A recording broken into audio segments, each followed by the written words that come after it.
Hey everybody, today we are going to go through the final exam review.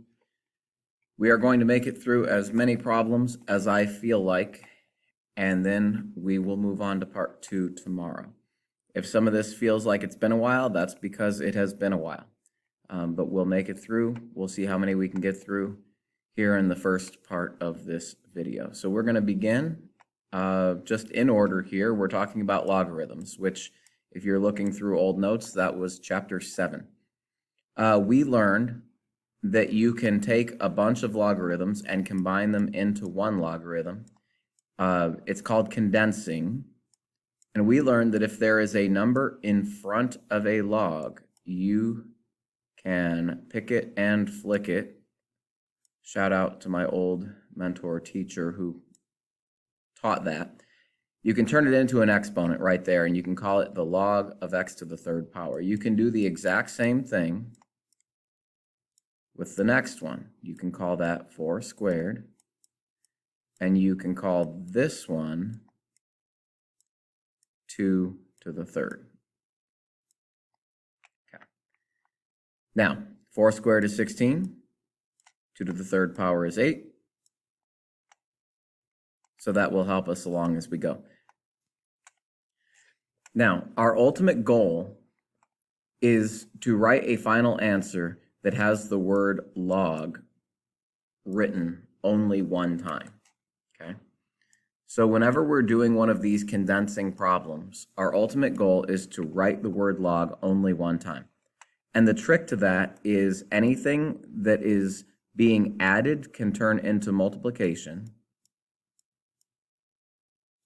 and anything that is being subtracted turns into division. Okay. So this first thing goes on top, the log of x to the third power. So the x to the third goes on top.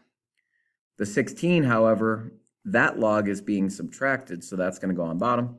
And then the third one is being added, so that's going to go back on top. So I'm going to put times 8. All right, the last thing I need to do, and then I'll have my final answer. 8 over 16 reduces to 1/2. So I can actually take that 8 over 16, reduce it to 1/2. I don't need to write the 1 on top because there's no point, because 1 times x to the third is still x to the third. Okay. All right, now we're going to move pretty quickly here because I don't want to waste anybody's time. So we're going to just keep going rapid fire until we get done with as many problems as I want to get done with. Okay.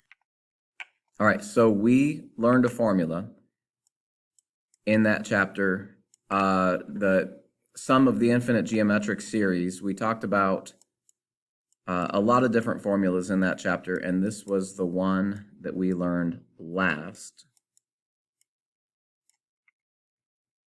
And basically, this formula is the one that you're allowed to use if your terms are getting smaller and smaller and smaller and smaller, because eventually they're going to get so small that they don't really matter. Okay, so that's what we're going to do. The first term is 1. We just have to figure out what the common ratio is. What are you multiplying by to get to the next term? So how are you going from 1 to 1/5 to 1 over 25 to 1 over 125? Just so you know, the thing you're multiplying by is 1/5. I've heard some people say 0.2. I'm just going to call it 1/5. It doesn't really matter. The idea is if you take 1 and you multiply it by 1/5, you get 1/5. If you take 1/5 and you multiply it by 1/5, you get 1 over 25. So essentially that's what's going on. At this point, we could take the calculator, we could have it do all of the work for me.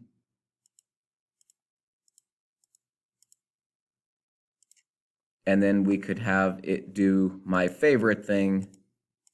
We're going to have the calculator frac it, and we're going to get an answer of 5 over 4. Keep in mind, on a multiple choice test, either one of those would be fair game, 1.25 or 5 over 4. So again, if you're wondering, anything that I write like this, that is a formula. Formula sheets may end up being a possibility for you on the final exam, so I would not freak out too much if you feel like you haven't seen that formula in forever. All right, let's keep on moving here. Let's go on to problem number 3. One section of the stands has 10 seats in the first row, and each row has 3 more seats than the row before it. This seems like a sequence because it's going to be like 10 in row 1, and then 13 in row 2, and then 16 in row 3, and so on and so on and so on. And look, on a final exam, if you get desperate, you could just keep doing that 20 times and then add up all of the numbers when you're done. I wouldn't recommend it, but you wouldn't be wrong, okay? But this seems to me like it's going to be just our standard arithmetic sequence formula. And the standard formula looks something like this. Once again, hopefully it looks familiar. This is not the final answer, but I'm just kind of highlighting it for you because this is another thing that you would be probably given on a formula sheet hypothetically. All right, so we've got 10 plus, so the first row has 10, and each row is going up by 3. So that is the sequence formula. Now, I'm a little bit curious here. How many seats are there going to be in the 20th row? Which means I would have to put 20 in that spot. I'm going to leave everything else exactly as it is.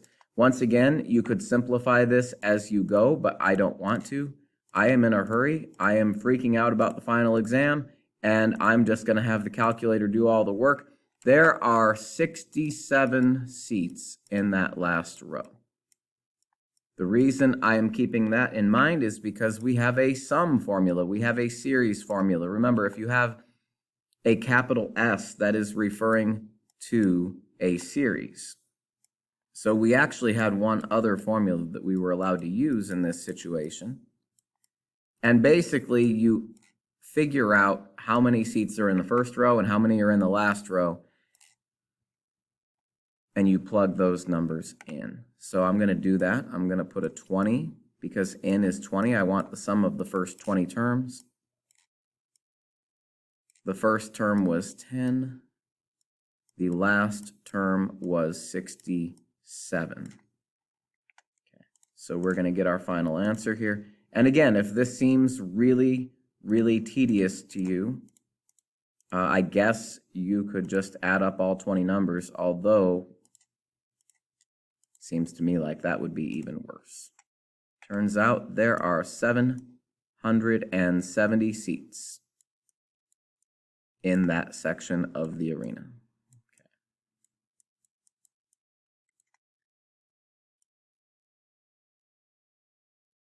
All right, there you go, 770 seats. Let's keep on rolling. What is the equation of the vertical asymptote of that function? All right, now, we have learned a lot of various ways to graph logs. I know different classes have different beliefs about what the best way to graph a log is, but long story short, it should look something like this, okay? Now, that's a very zoomed in idea of the graph, but the idea behind it is you can't take the log of a negative number.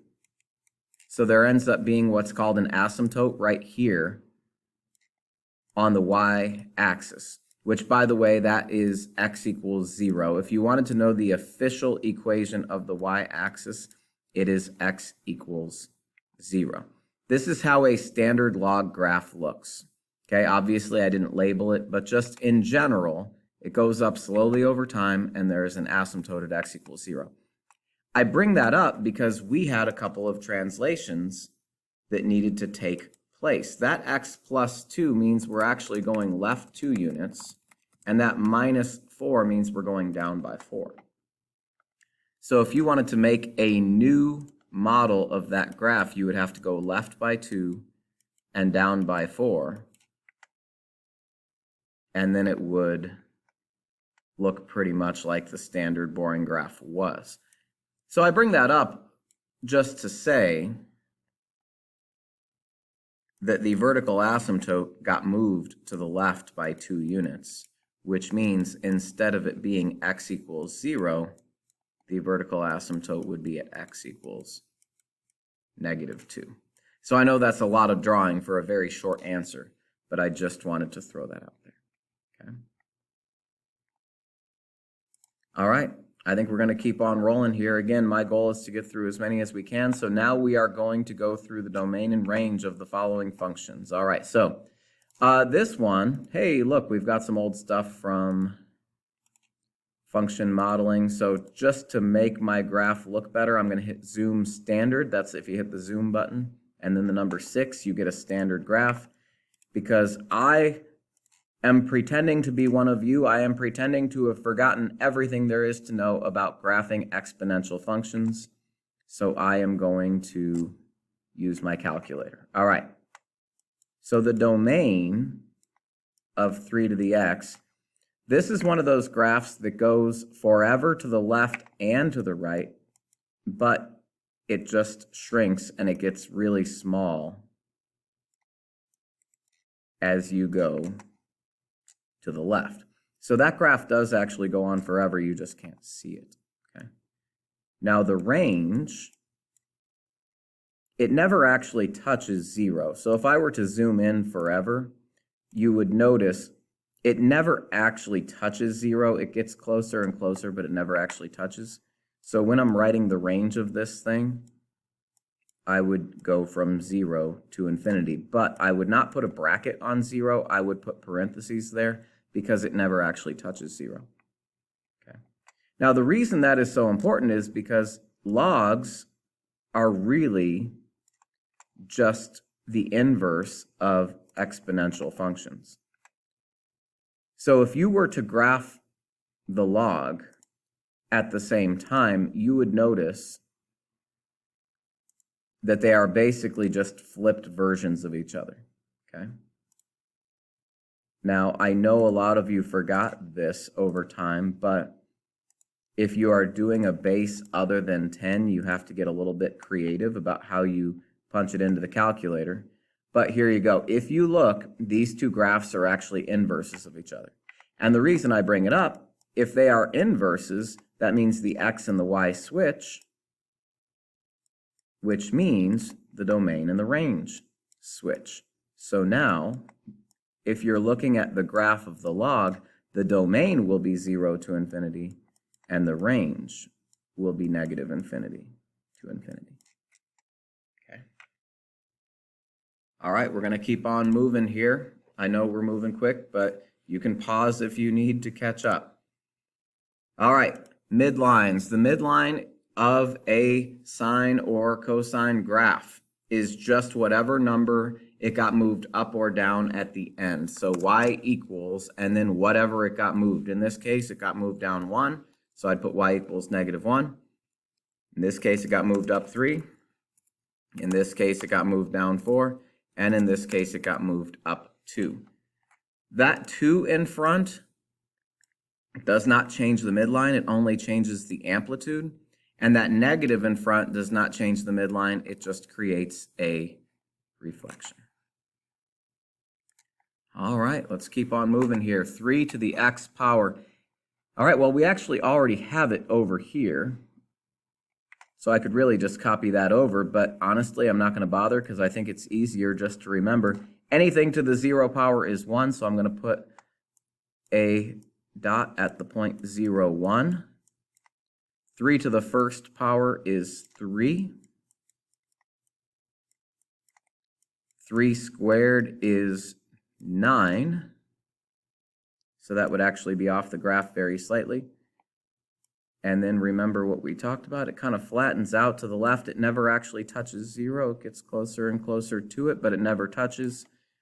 There is an asymptote there because it never actually touches the x-axis. It gets closer and closer, but it never actually touches. Okay.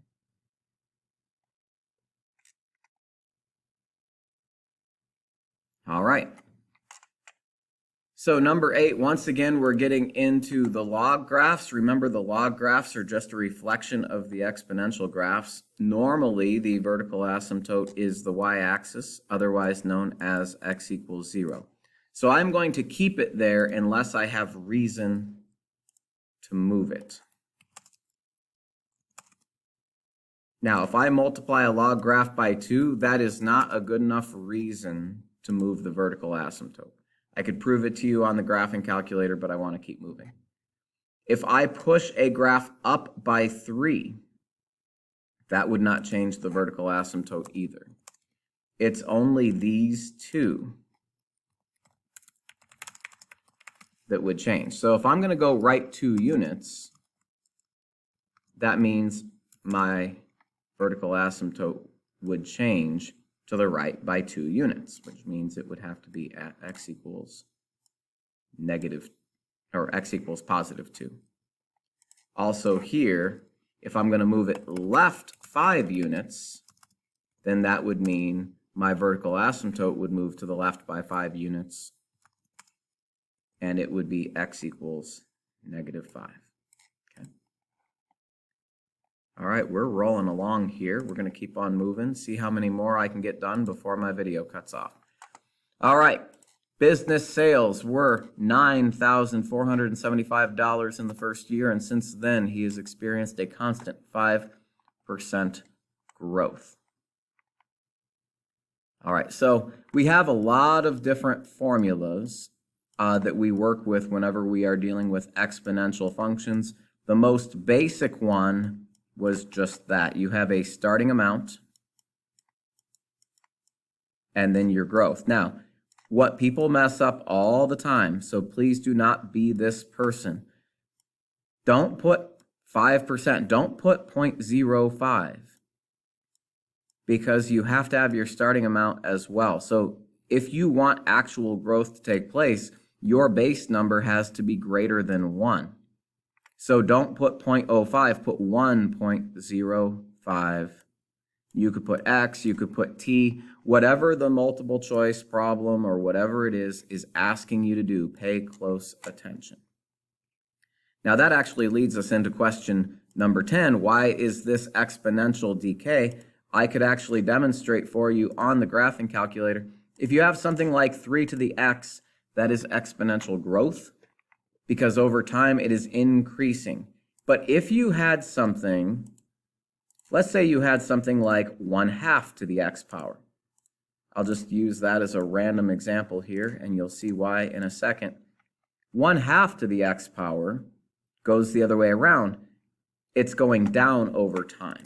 Anytime the base number is between 0 and 1, it is going to be exponential decay, which means it is going to go down over time. So in this case, 5/7 is less than 1. So over time, it's going to go down.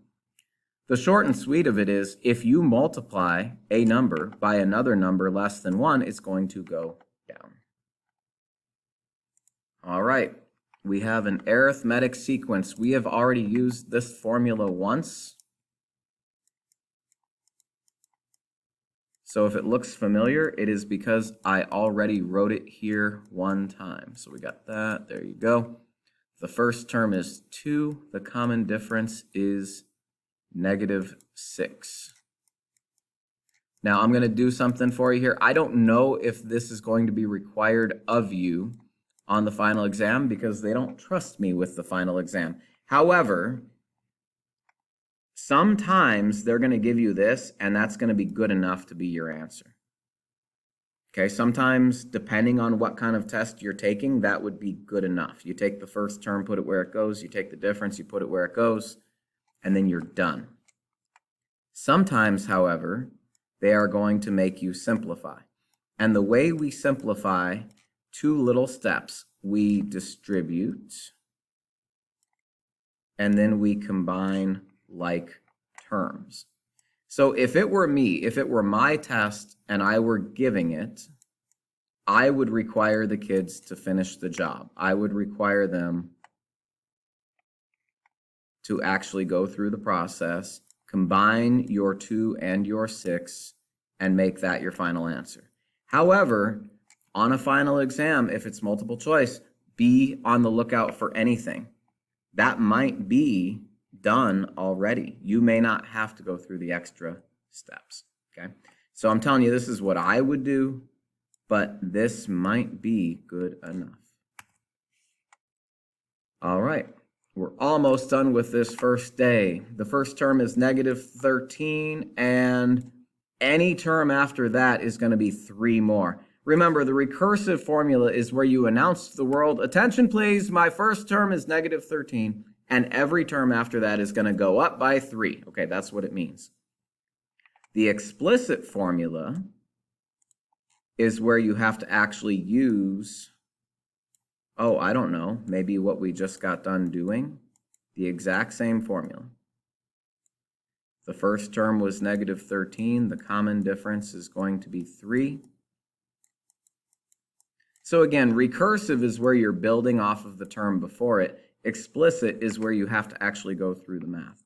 Now again, on a multiple choice test, that might be good enough, but if it were me, I would make you go through the process because apparently I am a horrible person. So we're going to go through, we're going to do that thing.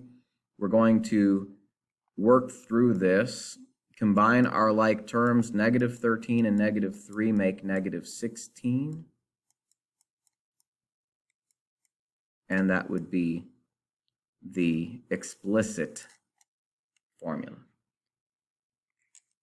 All right, so that's how I would handle it personally. Again, be on the lookout because there may be a multiple choice option where you don't have to do that.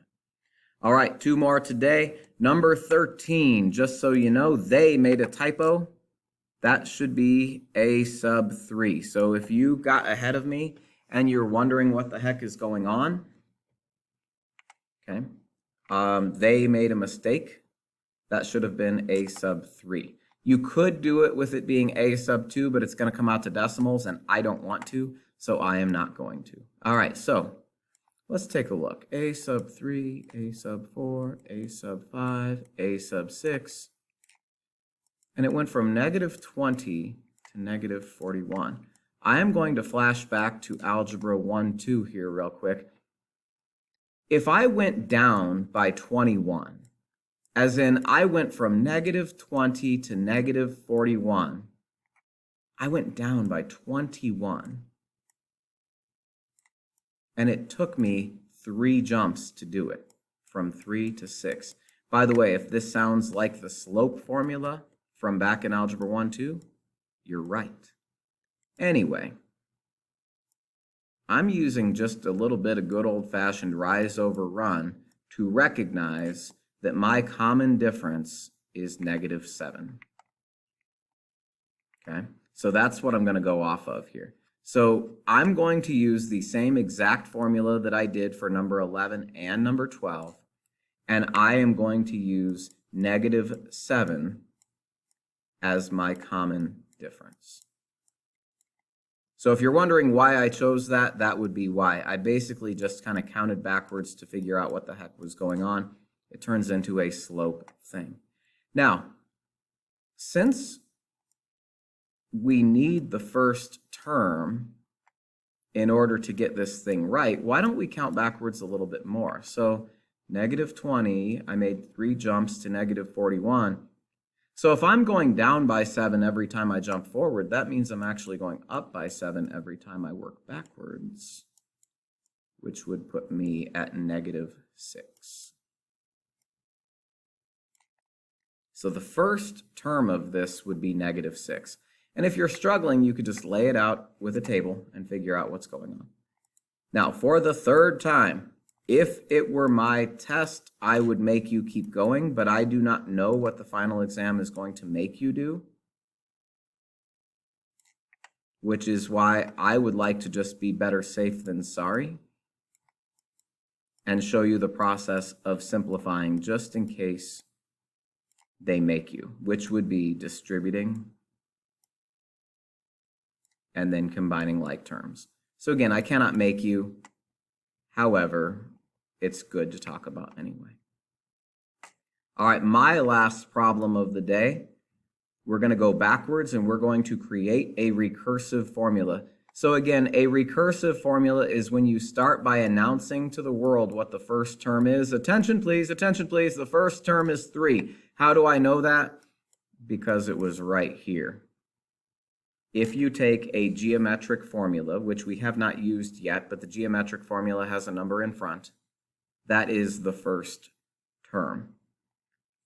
Another way of knowing that, if you don't remember, if you plugged in the number 1 for in, like 1 for the first term, 1 minus 1 is 0. Anything to the 0 power is 1. 1 times 3 is 3. So no matter how you break it down, you can get what you're looking for. All right, now what is happening to go to the next term? Well, you have to take the previous term, and we've got times 7 to this power. Basically, every time you go to a new term, you have to multiply by 7. So like the second term, for example, would be 21, 3 times 7. The third term would be 147, because again, you have to multiply by 7. Now, none of that matters. I'm not trying to freak you out here. The idea is anytime you want to know a new term, you take the previous term and you multiply by 7. This is how we write recursive formulas. They're not my favorite. I get kind of annoyed by them. But basically, the idea behind a recursive formula, there always has to be two parts. Part number 1 is where you announce to the world what the first term is, and part number 2 is you figure out what you have to either add by or multiply by to get to the next term. All right, so I know that was a lot. Obviously, we covered several chapters of things in one video, but I hope that helps you get going. Good luck to you, and stay tuned for part 2. Thanks a lot.